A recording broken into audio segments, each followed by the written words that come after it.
What's up, friends? Today, I'm gonna make my first actual disc review video of 2024, and it's a disc that I have been super excited about, and that is my response to Reptilian disc's first official distance driver, the Carnivore. Now, if you know anything about Reptilian, they are molded by primarily Gateway discs. They have done some molds that were molded by Daredevil, and they had one mold that was molded overseas for a little bit, the Tyrant, that I love, but that manufacturer had some issues. So I would say currently all their discs are produced by Gateway, as far as I know. And this is their first distance driver that is going to be in consistent production. They've done some limited runs like the Boa, and then the Carnivore previously was a slightly different mold. This one's a little bit different. So if you've seen my video on the old mold Carnivore that was based on the Gateway Blur, this is actually a completely different mold. It doesn't feel like any mold pieces at all were shared on this one, and it's very unique. So the plastic is kind of like, I would say it's like a grippy Discraft Z is what this feels like. Sometimes, especially with the older Z plastic, it can feel kind of slick and almost like had some texture, almost like digital printing. This doesn't have that at all. It's nice and smooth and really durable. I will say this disc has hit more trees than your Uncle Eddie's truck, and it is holding up fantastic. You see some tiny pavement scuffs there, but this plastic is fantastic. Their current armor, I believe this is what Gateway's calling NXT plastic. So I took this out on several different courses. I have videos over the last couple months I've been filming on this one. I decided not to do like a dedicated field session, but just accumulate some good videos on different lines. And the numbers on this guy are 12.5, -1.3. And I've got two of them.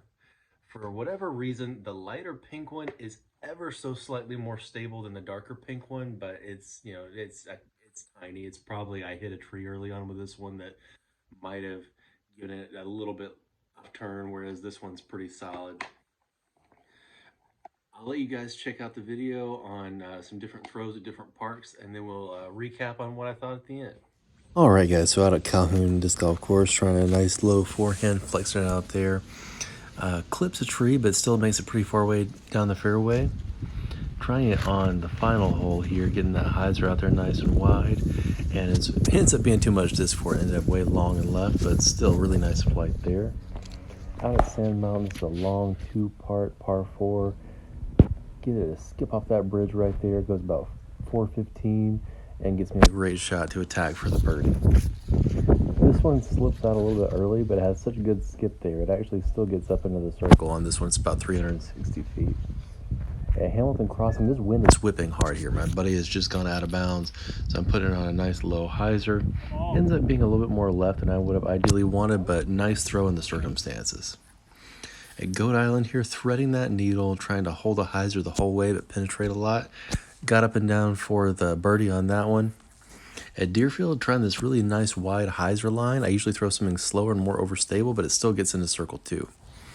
Trying the other Carnivore on the up the gut line here, it actually slides up right by the pin and is leaning on the curb by the road. So as you can see, I really favored the Carnivores for backhands.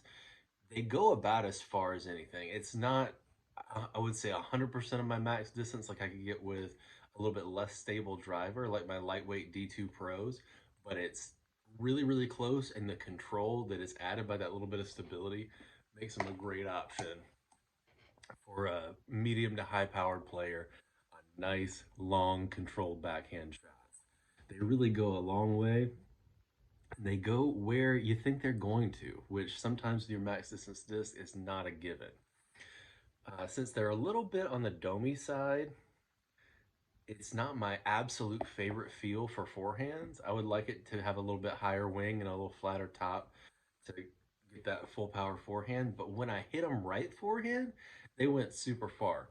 I hit some out in the field at Calhoun where I had a little bit of a tailwind, and they were just riding it, and they were over 450 several times. So uh, Backhands, I was in the 375 to 415 range if I'm trying to throw them far, and they're very predictable. So I can't really say anything but positive things about this disc.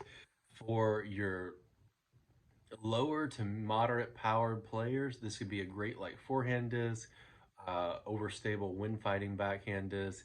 If you're a little bit more experienced, throw a little bit harder. I think you could find this to be your workhorse day to day distance driver for a lot of lines. So give these a shot. They're on the website now. They got some great colors. I like pink and blue the best, and they just put blues up, so I'm probably gonna get some of those soon. But they've got orange that look really nice. They got white. They got blue, and apparently, according to Josh at the factory, they don't really fly that different based on the colors. They're all pretty similar with no big variations. So that's another good thing to look forward to with these. This is they're all pretty consistent.